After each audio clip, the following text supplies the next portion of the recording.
So I'm sitting outside the fire pit and I'm like, yeah, I'm the luckiest boy alive. My kids are happy. My son has come down from Sonoma. He's heard, your dad, he's okay. He's like, this is brilliant. I start to feel woozy. I'm on the phone with Billy. Woozy, not the same woozy. Just like, oh, I'm on blood thinners. I'm on all this stuff. Almost done with the story. No, I love it. And this is what's crazy. I don't love it. So this Sunday, 1:00, something like that. I'm like, ooh, a little lightheaded. Stop. An hour later, another phone call. Woo, put my feet up on the outdoor couch. What I don't know happens next. I black out. My tongue goes back in my throat. My eyes roll up into my head. My 8-year-old's watching me through the window. My wife's screaming. My 18-year-old is in my face and he's just, everything's fine. Dad's safe for the last 2 days. He is screaming in my face. Like, Dad, wake up, wake up. I come out of some blackness and go, what the fuck do you want? It's like, you're going to hospital. The same EMTs show up. They see the address. They're like, you went home? Oh, we're glad you're alive. What happened? And they check. I didn't have a heart attack just now. They're like, they can't work out exactly what's going on. We're taking you in. It's a love fest. We're literally Monday morning quarterbacking on a Sunday. Everything that happened. Do you remember what you said? Do you remember falling over in the kitchen? It's like, I get to the hospital. They're like, it's the guy that died. He's amazing. It's wonderful. Blah, blah, blah. I'm like, I love you guys. Thank you so much. They put me on fluids. What did they say it was? They're trying to work out what it was. It's some sort of event. They can't work out what it is. Maybe you just passed out. Yeah, but I mean, my wife literally grabbed my tongue and pulled it out my throat. She's like, whoa, where are we going? So my little one thinks I've died. But I'm come to, so they're freaking out. So my kids are literally, they've lost the plot, right? They're like, I get taken to the hospital. Everything's okay, Daddy's fine, right? Get to the hospital, I'm in the blue room. Hey, do you know you gave a speech in the blue room last time you were here? I'm like, yeah, I do remember that. I was kind of upset. I'm like, thank you. It's just beautiful. People being so kind, so kind. Yeah. And I was like, it's getting towards 5:00 and they're like, we got a room for you upstairs, 3 North. So they take me up to 3 North. I get into the room, turn on the TV, Columbo. I'm like, okay. I like Columbo. And what's the next thing? Supernatural. No. Oh, shit. I bang the fucking thing. I'm like, help me. Massive electrical heart attack. As my 2 boys are bringing me sugarfish sushi from the elevator to cheer me up and have a wonderful day, they hear code blue, screaming stuff going on. They're like, some poor bastard. It's Dad. They walk into the room. 4 nurses pounding my chest as they're bringing machinery in, having difficulty reviving me.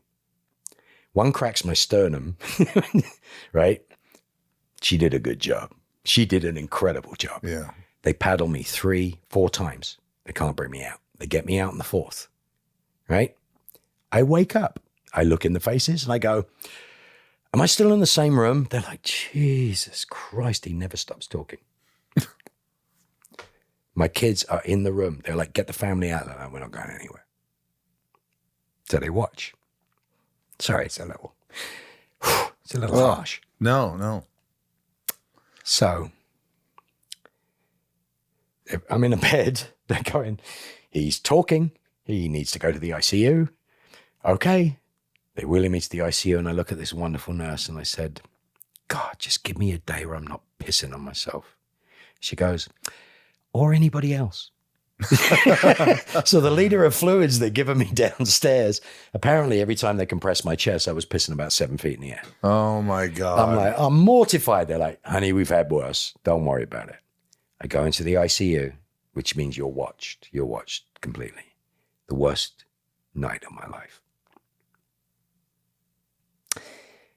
I could see you emotional by this. Sorry about it. No, please. This is real shit, I've talked about it a bunch of stuff, but it's like, it sounds so weird. No, I appreciate this.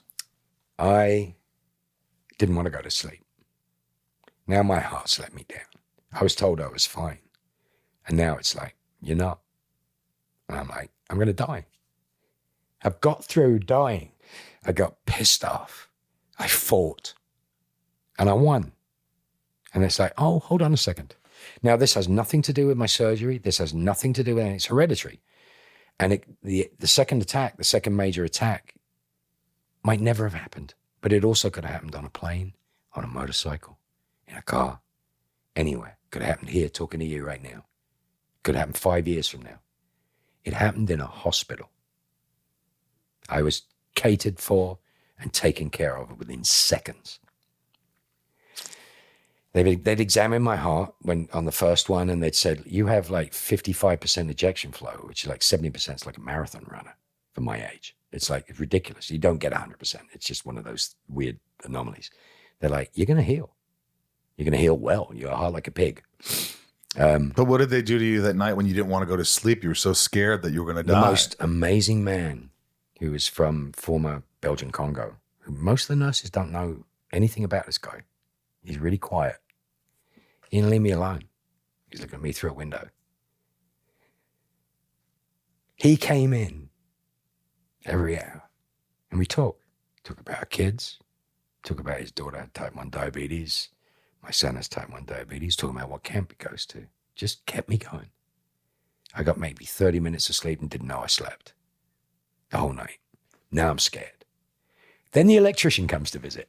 In the morning, he goes, dude, you're in a really interesting position. Draws me a diagram of my heart and goes, there's that blockage, there's that blockage. It worked its way around. That's that blockage. That's the one that would have killed you. And he goes, you're a very, very lucky man. And I'm like, I know it. And he goes, and people were wanting to send me to Cedars and go see their people. I mean, a lot of love, man. A lot of love from a lot of really cool people going like, you can go see my cardiologist. We'll have you taken out. And I'm like, I got 2 guys that used to be in the private sector who decided to go to Providence because they thought people weren't getting good enough care.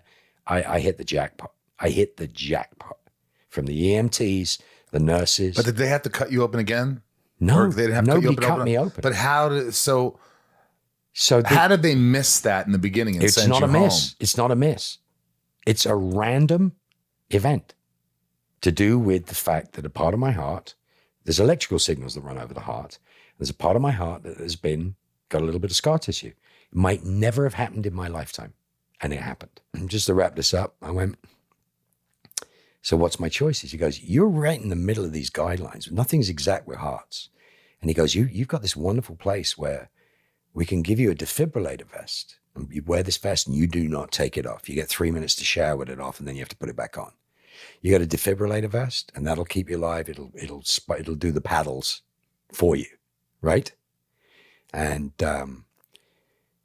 3 months, we can work out if you need help, any operation, anything that we need to do, a defibrillator insert. He said, that gives you a choice. And I'm like, intellectually, that's a great idea, you know? Or you're damaged enough, but you're not too damaged. We can you want to play Vegas odds? We can put a defibrillator in your chest. And I'm like, oh, okay. That next night, I'm talking to my wife and I'm talking to my kids. And I said, these are my choices. They said, what do you want to do? And I went, I'm done with this. Wonderful. Patel comes around, who's the head of the ICU, comes around about 6 in the morning, 5, 6 in the morning. And I went, call Muku and Mark, I want a defibrillator put in. I don't trust my heart. If my heart went back up to 65, I still think it's going to get me one day. So that night at 5 o'clock, my electrician cut through my tattoo. He actually spent an extra half an hour super gluing it back together again so you can't see it. So it's rather beautiful. But come over here, put your hand on this.